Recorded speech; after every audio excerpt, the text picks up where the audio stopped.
हाँ तो नमस्कार मेरे प्यारे साथियों, आप सभी का दिशा ऑनलाइन क्लासेस में बहुत बहुत स्वागत है। आज हम लोग पढ़ने वाले हैं कक्षा 10 हिंदी गोधूली का काव्य खंड चैप्टर नंबर 5, जिसका नाम है भारत माता, है ना। अब है ना, इस पाठ को अगर आप इस वीडियो को पूरा कंप्लीट देख लेते हैं तो हम आपको उम्मीद दिलाना चाहते हैं कि आपको एक भी क्वेश्चन नहीं छूटेगा, ना तो ऑब्जेक्टिव में ना तो सब्जेक्टिव में। हमारा जो पढ़ाने का तरीका, अगर आपने मेरी पुरानी वीडियो देखी होगी तो आपको पता होगा, इससे पहले मैंने पूरा वर्णिका यानी 5 पार्ट दही वाली मगम्मा से लेकर के नीचे वाला जो होता है ना, धरती कब तक घूमेगी तक, और गोधूली में श्रम विभाजन जाति प्रथा से लेकर के शिक्षा और संस्कृति तक मैंने पढ़ाया है। उसके बाद भी मैंने काव्य खंड में 4 अध्याय यानी स्वदेशी तक पढ़ा दिया है। वो सब का लिंक आपको नीचे मिलेगा, आप जाकर पढ़ सकते हैं। आज हम लोग पढ़ने वाले हैं, इसका नाम है भारत माता और इसके लेखक हैं सुमित्रा नंदन पंत, और यह बहुत ही ज़्यादा महत्वपूर्ण चैप्टर आपके लिए हो जाता है। तो आइए हम लोग अब देखते हैं। सबसे पहले इसमें कवि का परिचय, उसके बाद हम आपको पूरा कविता लाइन बाय लाइन आपको समझाएंगे। तो कवि परिचय में देखते हैं, भारत में है ना, भारत माता जो पाठ है इसके कवि हैं सुमित्रा नंदन पंत। का जन्म 1900 ईस्वी में हुआ था। कई बार पेपर में आता है कि इसका जन्म कब हुआ था, तो 1900 ईस्वी में इसका जन्म हुआ था। दूसरी बात है, जिला अल्मोड़ा के कोसानी यानी उत्तरांचल में हुआ था। उत्तरांचल का मतलब है इसी का दूसरा उत्तराखंड इसका नाम हो गया है, ठीक है। जन्म के 6 घंटे के बाद इसकी माता की मृत्यु हो गई। एग्जाम में पूछा जाता है कि निम्नलिखित में से किस कवि के माँ की मृत्यु जन्म के 6 घंटे बाद ही हो गई थी। तो जैसे ही ये जन्म लिए इसकी माँ रही नहीं रहे दुनिया में, यानी कि 6 घंटे बाद ही इसकी माँ मर गई। दूसरी बात है कि इसकी माँ का नाम क्या था, तो सरस्वती देवी इसकी माँ का नाम था। ये भी आपको याद रखना है। पिताजी का नाम गंगादत्त था, है ना। गंगादत्त पंत बोल सकते हैं। इनके पिता का नाम गंगादत्त पंत थे, जो कि कौसानी टी स्टेट में अकाउंटेंट थे। क्या थे? कौसानी टी स्टेट में अकाउंटेंट थे। पढ़ाई के बारे में बात होती है, इसकी प्राथमिक शिक्षा इनके गांव से ही हुई थी, यानी कि जिला अल्मोड़ा से ही इसकी प्राथमिक शिक्षा हुई थी। लेकिन हाई स्कूल की शिक्षा के लिए ये बनारस चले गए थे। तो याद रखिएगा कि सुमित्रा नंदन पंत ने प्राथमिक शिक्षा अपने गांव से प्राप्त की थी और हाई स्कूल की शिक्षा बनारस से प्राप्त की थी। अगला आता है, उनके बाद आजीवन वो इलाहाबाद में रहे थे। पेपर में आएगा कि है ना, आजीवन वो कहाँ रहे थे, तो वो आजीवन इलाहाबाद में रहे थे। नेक्स्ट है, पंत जी प्रकृति और सौंदर्य के प्रेमी कवि थे। पेपर में क्वेश्चन आता है कि निम्नलिखित में से कौन से कवि प्रकृति और सौंदर्य के प्रेमी हैं, तो आंसर मारते हैं पंत जी, और इसे ही सुकुमार कवि कहा जाता है। तो पेपर में अगर क्वेश्चन आ जाए कि निम्नलिखित में किसे सुकुमार कवि कहा जाता है, तो आंसर मारना है आपको पंत जी को, यानी सुमित्रा नंदन पंत को। यह एक छायावादी कवि थे, याद रखिएगा, और इसका जो विचार था वो मानवतावादी था। कवि छायावादी थे और विचार मानवतावादी था। पंत जी है ना, क्या लिखा है, अतिवादिता एवं संकीर्णता के घोर विरोधी थे। पेपर में आएगा पंत जी किसके विरोधी थे, तो खोज के ऑप्शन मारना है आपको अतीतावाद, है ना, क्या लिखा है, अतिवादिता एवं संकीर्णता, यानी इसकी सोच छोटी नहीं थी, संकीर्ण नहीं थी, इसकी सोच ब्रॉड थी, यानी कि बहुत व्यापक ये सोचते थे। अंतिम काव्य अगर पूछा जाए तो लोकायतन इसकी अंतिम काव्य थी, जो एग्जाम में कई बार आ चुका है कि पंत जी की जो अंतिम काव्य रचना थी वो कौन सी थी, तो आंसर आपको मारना है लोकायतन इसकी अंतिम रचना थी। आगे बढ़ते हैं, इसकी प्रमुख रचना, यहाँ से एक आध नंबर आएंगे आपके। उच्छ्वास इसकी प्रमुख रचना है, पल्लव इसकी प्रमुख रचना है, वीणा, ग्रंथि, गुंजन, युगांत, युगवाणी। युगवाणी बड़ा फेमस है, पल्लव उच्छ्वास दोनों है। ग्राम्या है, बड़ा फेमस है। स्वर्णधूलि, स्वर्ण किरण, युगपथ भी फेमस है, और चिदम्बरा बहुत फेमस है। तो मैंने 6 पर लगाया आपका टिक। ये 6 इसकी रचना है, जो कि एक पेपर में 100% आता ही आता है, ठीक है। तो इसकी प्रमुख रचनाएं हैं। पंत जी क्या क्या करते थे, एक नाटक भी लिखते थे, आलोचना भी करते थे, कहानीकार थे, उपन्यासकार आदि लिखते थे। चिदम्बरा पर इन्हें ज्ञानपीठ पुरस्कार मिला है। एग्जाम में पूछा जाता है कि सुमित्रा नंदन पंत को किस रचना के लिए ज्ञानपीठ पुरस्कार मिला है, तो आपको आंसर लिखना है चिदम्बरा के लिए। किसके लिए? चिदम्बरा के लिए। आगे बढ़ते हैं, यह कविता ग्राम्या से लिया गया है। अगर आपसे पूछे भारत माता कविता कहाँ से लिया गया है, तो आंसर मारिएगा ग्राम्या से लिया गया है। अगला आपका दिया है यथातथ्य, है ना, यथातथ्य चित्रण खींचा है। एग्जाम में पूछा जाता है भारत माता कविता में कवि ने भारत का कैसा चित्रण खींचा है, तो आंसर आपको खोज के मारना है यथातथ्य चित्रण खींचा है, जो कि ऑप्शन नंबर डी में देखने को आपको मिलता है, यथातथ्य चित्रण खींचा है। तो ये आपने देखा कि ये हमने पूरा का पूरा आपको कवि का परिचय कराया। अब मैं आपको आगे बताता हूँ कि इस कविता में क्या हुआ है। कविता में मेरे प्यारे साथियों, जब अंग्रेज़ों के द्वारा भारत को गुलाम बनाया गया है तो भारत की स्थिति बहुत ज़्यादा दयनीय कर दी गई है। यानी भारत की स्थिति, भारतीय लोगों की कोई इज्जत यहाँ पर नहीं है। और भारत माता का जो चित्रण खींचा गया है, एक काल्पनिक, कवि जो होते हैं बहुत ही ज़्यादा काल्पनिक होते हैं, तो कवि ने किस कल्पना, मतलब कैसी कैसी कल्पना करके भारत माता का, है ना, भारत माता के बारे में बताया है, वही आपको इस कविता में सुनने को मिलेगा, जो मैं आपको लाइन बाय लाइन सुनाऊंगा। तो आप हो जाइए तैयार कविता को सुनने के लिए। उससे पहले अगर आपने वीडियो को लाइक नहीं किया तो आप सभी लोग वीडियो को लाइक कर दीजिए। अगर चैनल पर पहली बार आए तो चैनल को सब्सक्राइब ज़रूर कर दीजिए। अगर आपको हमारा पूरा नोट्स चाहिए हिंदी का तो वो हमारा नंबर है 7700879453। इस पर हमने 2 ऑफ़र दिया था। पहला ऑफ़र ये था कि इसका नोट्स मात्र 50 रुपये में मिलेगा, और जो 100 बच्चे पहले लेंगे उसको इसमें वर्णिका भी फ्री में दिया जाएगा। तो लगभग 100 बच्चे पुरने वाले, कुछ बच्चे हैं, आज भर मेरे ख्याल से आपको मिल सकता है। तो इस पर कॉल करके आप नोट्स ले सकते हैं हमारा। तो चलिए हम आगे अब पढ़ते हैं। मेरे प्यारे साथियों, अब हम आपको बताने जा रहे हैं ये पूरी कविता। आप सोचते होंगे कि मैं जब हमेशा हंसता रहता हूँ पर आज मैं उदास क्यों हूँ। इसके पीछे रीज़न है ये कविता, ठीक है ना। इस कविता को जब आप पढ़ोगे ना तो आपको मतलब कि रोना आ जाएगा, लेकिन इस कैमरा के सामने तो हम रो नहीं सकते, तो रोना आपको फील हो जाएगा जब ये कविता लिखी गई है। इस कविता में भारत की उस स्थिति को दर्शाया गया है जब अंग्रेज़ों के द्वारा भारत पर राज्य किया जाता था, और अंग्रेज़ों ने कितना ज़्यादा हम लोगों को, हमारे पूर्वजों को कितना ज़्यादा सताया था, इस कविता में पूरा दिया गया है। तो प्लीज़ आप इस वीडियो को ईयरफोन लगा करके सुने और प्यारे बच्चों समझें इसके एक एक लाइन को। पहला लाइन लिखा है भारत माता ग्राम वासिनी। इसका मतलब बच्चों शहरों की संख्या भारत में हज़ारों में है, बहुत सारे शहर हैं, लेकिन ऐसा माना जाता है कि भारत माता जो है वो ग्राम में ही बसती है, यानी गांव में ही उसका हृदय बसता है। खेतों में फैला है श्यामल, खेतों में फैला है श्यामल। श्यामल का मतलब होता है प्यारे बच्चों सावला रंग, ठीक है ना। श्यामल का मतलब क्या होता है, सावला कलर, या फिर यहाँ पर बुक में आपका दिया है सावला होता है। तो खेतों में जो है ना, खेत जो है वो हरियाली नहीं है, खेत जो है ना वो सांवला हो गया है। दूसरी बात है धूल भरा मैलासा आंचल। और भारत माता का आंचल क्या है, जो धरती है ये भारत माँ की आंचल है, मान के चलो। और इसमें पूरा धूल भर गया है, पूरा धूल भर गया है ना। गंगा यमुना में आंसू जल, यानी गंगा माता की जो आंसू है ना, इतनी आंसू बही है, इतनी आंसू बही है कि गंगा और यमुना जो आप नदी देख रहे हैं ये गंगा माता की आंसू है। ये कविता लिखने का ढंग है कवि का। हम ऐसा नहीं कह रहे हैं कि भारत माता के ही आंसू है, लेकिन लिखने का एक उपमा दी गई है, आप समझ सकते हैं। अगला है मिट्टी की प्रतिमा उदासिनी। और ऐसा लगता है कि भारत माता एक मिट्टी की प्रतिमा, मतलब मूर्ति बनकर उदासीन हो गई है, कोई भी उसमें हलचल नहीं बची है, वो एकदम उदासीनी हो गई है। तो पहला आप लोग लाइन समझ गए स्टेंजा कि भारत माता ग्रामवासिनी, भारत माता गाँवों में बसती है। खेतों में फैला है श्यामल, खेतों का जो रंग है वो श्यामल हो गया है, यानी सावला हो गया है। धूल भरा मैलासा आंचल, भारत माता का जो आंचल है वो धूल से भर गया है। गंगा यमुना में आंसू जल, भारत माता की जो आंसू से गंगा यमुना नदी बन गए हैं। मिट्टी की प्रतिमा उदासिनी, ठीक है। आगे पढ़ेंगे ना बच्चों, बहुत ज़्यादा लगेगा। चलो दूसरा स्टेंजा पढ़ते हैं। दैन्य जड़ित, दैन्य का मतलब होता है गरीब, मतलब कि निर्धन। क्या होता है, दैन्य का मतलब होता है निर्धन, और जड़ित का मतलब दिया गया है स्थिर और चेतनाहीन। यानी कि दैन्य जड़ित मतलब कि गरीब और चेतनाहीन। अपलक, अपलक का मतलब होता है कि एकटक किसी चीज़ को देखने को अपलक कहा जाता है।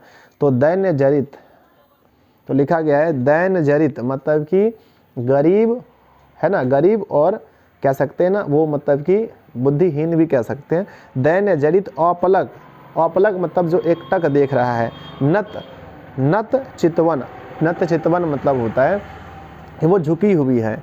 अधरों में चीर नीरव रोदन, अधरों में कहा जाता है कि उसकी जो अधरों में जो उसके नेत्र के आगे है, समझो एक अंधकार सा है, जितने भी लोग हैं सबके आगे अंधकार सा है।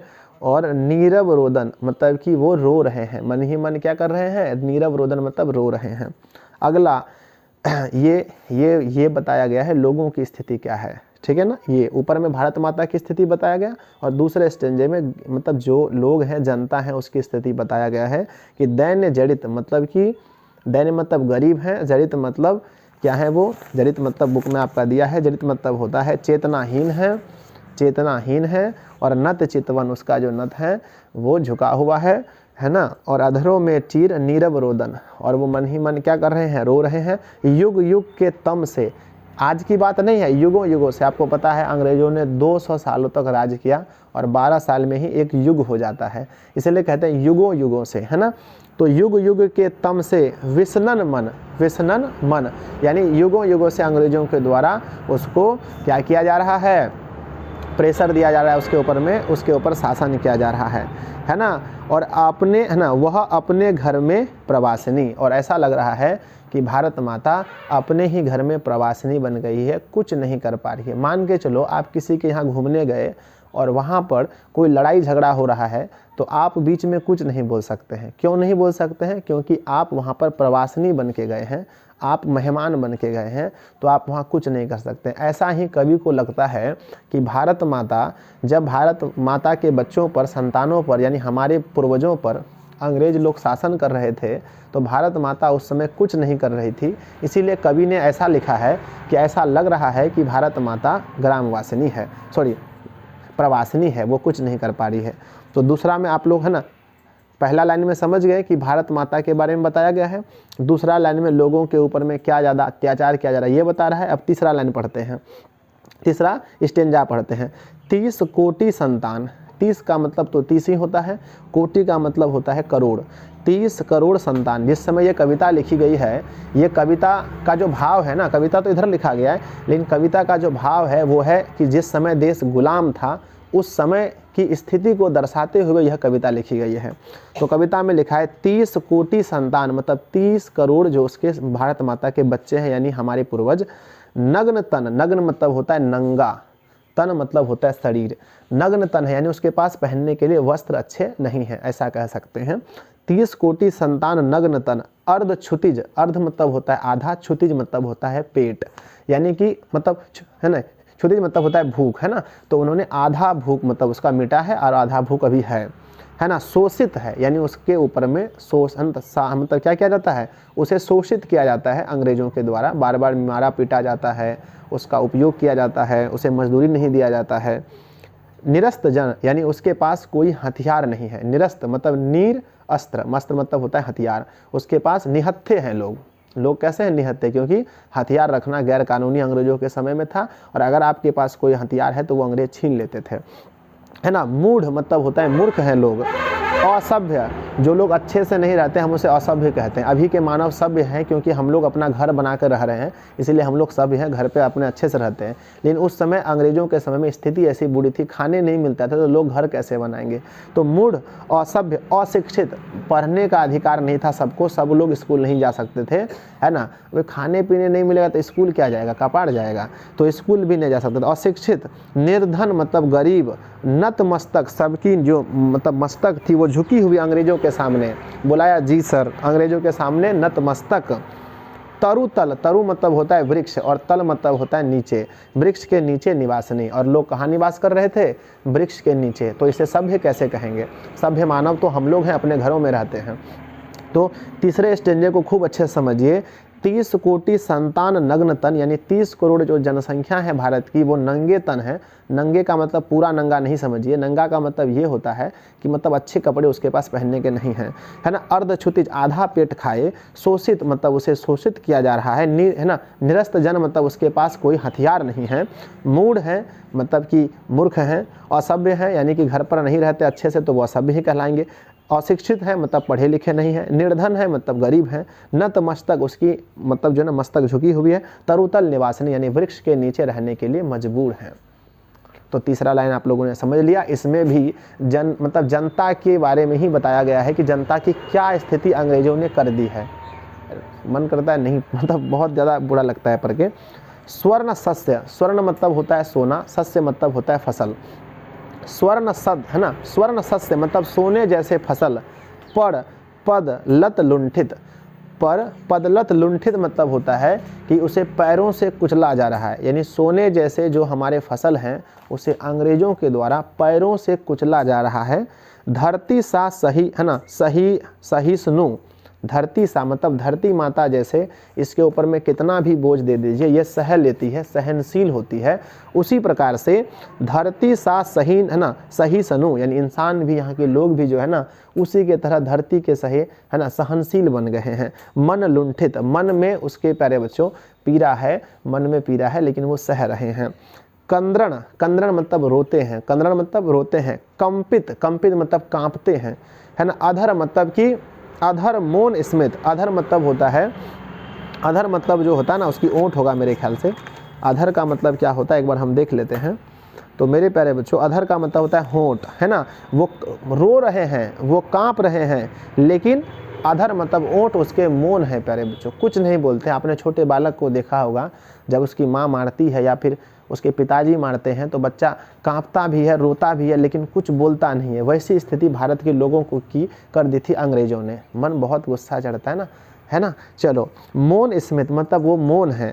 राहु ग्रासित है ना, शरदेंतु हासिनी, ऐसा लग रहा है कि शरद ऋतु जो होता है ना, शरद है ना, शरदेंतु मतलब होता है शरद ऋतु में ऐसा लगता है कि शरद ऋतु की चंद्रमा को, शरद ऋतु में जो चंद्रमा निकलती है उसको राहु, राहु मतलब आप लोगों को पता होगा कि राहु मतलब क्या है, एक मतलब कि नक्षत्र टाइप का वो चीज़ होता है, वो उसको ग्रह मतलब क्या कर लेता है, राहु है ना, वो मतलब कि कोई एक होता है ना, राहु क्या होता है, तो राहु ग्रह क्या कर लिया है, उसको ग्रसित कर लिया है। ऐसा लग रहा है ना, मतलब कि जैसे आप आज आप हमको देख रहे हैं, कैसा लग रहा है, मतलब बिल्कुल निराश लग रहे हैं, कोई खुशी नहीं मेरे मन में। वैसा ही लग रहा है जैसे कि शरद ऋतु में चंद्रमा निकलती है और उसको कोई राहु आकर के ग्रसित कर लेता है तो चंद्रमा की रोशनी पृथ्वी तक नहीं पहुँच पाती। ऐसा ही लग रहा है कि भारतीय लोगों का जो चेहरा है ना, शकल है ना, उसको लगता है कि राहु ग्रह ने घेर लिया है, पूरा अंधकार सा लग रहा है, कोई मन में खुशी नहीं है। ऐसा इस लाइन में फिर से हम समझाते हैं, समझिए। सस्य है ना, क्या लिया, स्वर्ण सस्य, स्वर्ण सस्य मतलब सोने जैसे फसल को। पद पर पद लथ लुंठित मतलब पैरों से कुचला जा रहा है अंग्रेजों द्वारा। धरती सा सहिष्णु मतलब धरती माता की तरह फिर भी ये सहनशील है। मन लुंठित मन में बहुत पीड़ा है। कुरंदर मतलब रो रहे हैं। कंपित मतलब कांप रहे हैं। अधर मतलब इसके ओंठ। मौन स्मित मतलब मौन है, फिर भी क्या है, मौन है। क्या बोलोगे, कुछ बोलोगे तो अंग्रेजी सरकार है, अंग्रेजी लोग हैं, तुरंत जेल भेज देंगे, तुरंत मार पीट के मतलब घर से बेघर कर देंगे। जिंदा तो हो ना, तो जिंदा रहिए खाली। राहु ग्रसित, ऐसा लग रहा है कि राहु जो है ना ग्रह उसको ग्रसित कर लिया है। शरदेंदु हासिनी मतलब कि शरद ऋतु में निकलने वाले जो चंद्रमा की रोशनी होती है उसको ऐसा लग रहा है कि राहु ने ग्रसित कर लिया है। चलिए अब इसका 2 स्टेंजा और बचा है, पढ़ते हैं। चिंतित मतलब कि चिंता में लोग हैं। भ्रुकटी मतलब उसकी भौं जो है लग रहा है देख करके चिंता में है। क्षितिज मतलब झुकी हुई है। तिम्रांकित, तिम्रांकित का मतलब क्या होता है, आप लोग के बुक में दिया होगा। तिम्रांकित का मतलब होता है अंधकार से घिरा, अंधकार से क्या है, घिरा है ना। नामित है ना, नमित नयन, नमित मतलब होता है झुका हुआ, नयन मतलब नेत्र, नेत्र झुका हुआ है। नभ वाष्प छांतित, ऐसा लग रहा है जैसे आकाश जो होता है ना, नभ मतलब आकाश को वाष्प ने, भाप ने चारों तरफ से घेर लिया है। सबका उदाहरण देके समझा रहे हैं। ऐसा लोगों का चेहरा देख के लग रहा है जैसे कि आकाश को मतलब कि वाष्प ने मतलब कि ओस ने चारों तरफ से घेर लिया हो, है ना। आनंद श्री, आनंद श्री मतलब होता है मुख की आभा। आनंद श्री छाया शशि उपमित यानी कि ऐसा लग रहा है कि जैसे शशि मतलब होता है चंद्रमा, जैसे चंद्रमा के ऊपर में छाया नहीं पड़ जाता, कभी कभी नहीं देखते हैं कि चंद्रमा दिखाई नहीं पड़ता, उसी तरह से मनुष्य का जो मतलब कि लोग हैं, लोगों का मुख ऐसा लगता है कि यहाँ पर दिखाई नहीं पड़ता। यहाँ पर ये चीज़ है ना, लोगों का मुंह दिखाई नहीं पड़ता। सॉरी, यहाँ पर लोगों के लिए नहीं है, ये भारत माता के बारे में बोला गया है। लग रहा है कि भारत माता के साथ ऐसा ही हो रहा है। ज्ञान मूढ़ मतलब ज्ञान मूढ़, समझो, कभी सुना है आपने कि ज्ञानी लोग मूर्ख होते हैं, यहाँ बोला है ज्ञान मूढ़ यानी ज्ञान होकर भी मूर्ख हैं, है ना। गीता प्रकाशनी, कहा जाता है कि भारत माता ऐसा देश है जहाँ गीता का प्रकाशन हुआ है। प्यारे बच्चों, गीता दुनिया में सबसे ज़्यादा शिक्षा देने वाली ग्रंथों में से एक है गीता, और उसका प्रकाशन अपने भारत देश में हुआ है। और यहाँ के जो लोग हैं वो ज्ञानी होकर के भी अंग्रेजों के सामने मूर्ख बन करके सिर झुकाए खड़े हैं। इस स्टेंजा को फिर से समझिए, क्योंकि एग्जाम में 5 नंबर का लिखने के लिए देता है कि इसका अर्थ लिखें। तो प्यारे बच्चों, चिंतित भ्रुकुटी क्षितिज तिम्रांकित, यानी कि भारत माता जो है वो चिंतित है। भ्रुकुटी मतलब उसकी जो भो है, क्षितिज मतलब झुकी हुई है, तिम्रांकित मतलब अंधेरों से घिरी हुई है, नमित नयन आंखें झुकी हुई है, नभ वाष्प है ना, वाष्प छांदित, ऐसा लग रहा है जैसे आकाश को भाप ने घेर लिया हो। नन आनंद श्री, यानी उसकी जो आनंद श्री छाया मतलब उसकी जो मुख की छाया है, शशि उपमति है ना, शशि उपमति, या फिर हम इसको तोड़ के अगर पढ़ें तो आनंद श्री मतलब मुख की जो छाया है, छाया शशि उपमति, जो कि शशि के समान, चंद्रमा के समान होती थी, है ना। ज्ञान मूर्ख, यानी ज्ञानी होकर के भी मूर्ख है। गीता प्रकाशनी, गीता को प्रकाशित करने वाली भारत माता भी आज अंग्रेजों के शासन के सामने मूर्ख बन के है, क्योंकि वो कुछ कर ही नहीं रही है। 200 सालों तक तो अंग्रेजों ने राज किया, जब कुछ कर ही नहीं रहे तो हम क्या बोलेंगे, ज्ञान मूर्ख है कि नहीं। आगे पढ़ते हैं, लास्ट वाला लाइन है ईठो और उससे भी बेहतर है। लिखा है, सफल आज उसका तप संयम। कह रहे हैं कि उन लोगों का या भारत माता का आज तप और जो संयम है वो आज सफल हो रहा है। जैसे आप लोगों का तप संयम सफल हो रहा है, इतनी देर इंतजार करने के बाद मैं ये वीडियो बना रहा हूँ, तो आज वीडियो मिलेगा तो आप लोग का जो संयम है, मेरे ऊपर भरोसा है, वो आप लोगों का सफल हो जाएगा। ठीक है, तो सफल है ना, सफल आज उसका तप संयम, पिला अहिंसा अस्तन्य, अहिंसा अस्तन्य, अहिंसा समझते हैं मार काट नहीं करना, है ना, सबसे के साथ में अच्छी भावना रखना, किसी के प्रति बुरा ना सोचना, अहिंसा कहलाता है।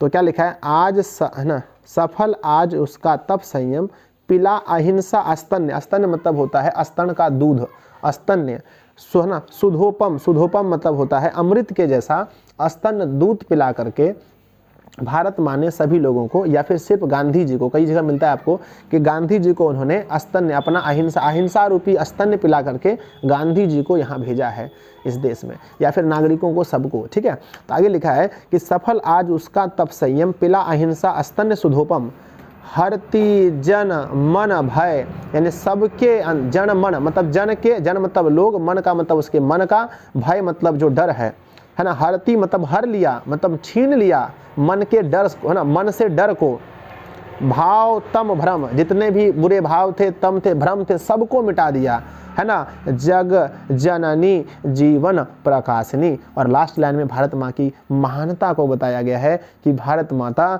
मेरे प्यारे बच्चों जग की जननी है, यानी इस संसार को रचने वाली है, और प्यारे बच्चों जीवन प्रकाशनी, सबके जीवन को प्रकाशित करने वाली माता है। तो लास्ट में पहले माता को प्यारे बच्चों ज्ञान मूर्ख बताया गया, है ना, सब कुछ बोला गया, लेकिन लास्ट में माँ की महानता बताया गया है। लास्ट लाइन को फिर से समझिए, सफल आज उसका तप संयम, ऐसा लग रहा है कि भारत माता का आज तप संयम, है ना, तप और संयम सफल हो रहा है, क्योंकि वह अहिंसा रूपी अपने दूध लोगों को या जनता को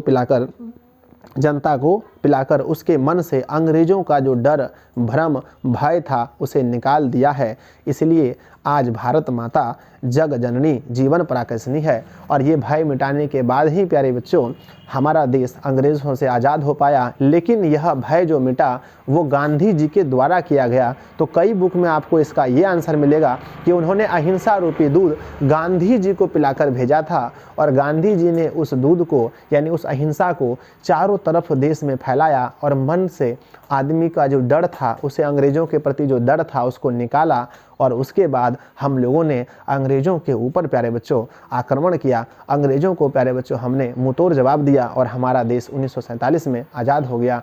तो बताइए प्यारे बच्चों कैसा ये कविता था, कैसा आपको इसका अर्थ हमने समझाया, क्या आपको कैसा पसंद आया या नहीं आया?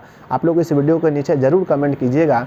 इससे क्या क्या ऑब्जेक्टिव बन सकते हैं मैं आपको पूछता हूँ, आप मेरे साथ बोलने का प्रयास करेंगे। पहला आता है कि भारत माता कहाँ निवास करती है, आंसर लिखिएगा ग्राम में। दूसरा आएगा किसका, है ना, भारत माता का आंचल कैसा है, तो आंसर मारिएगा मैला सा। पूछेगा गंगा यमुना में भारत माता के क्या हैं, आंसर मारिएगा आंसू हैं। मिट्टी की प्रतिमा कौन है, तो आंसर मारिएगा भारत माता, है ना। एग्जाम में पूछेगा कितनी कोटि संतान नग्न तन है, आंसर मारिएगा 30 कोटि संतान, है ना।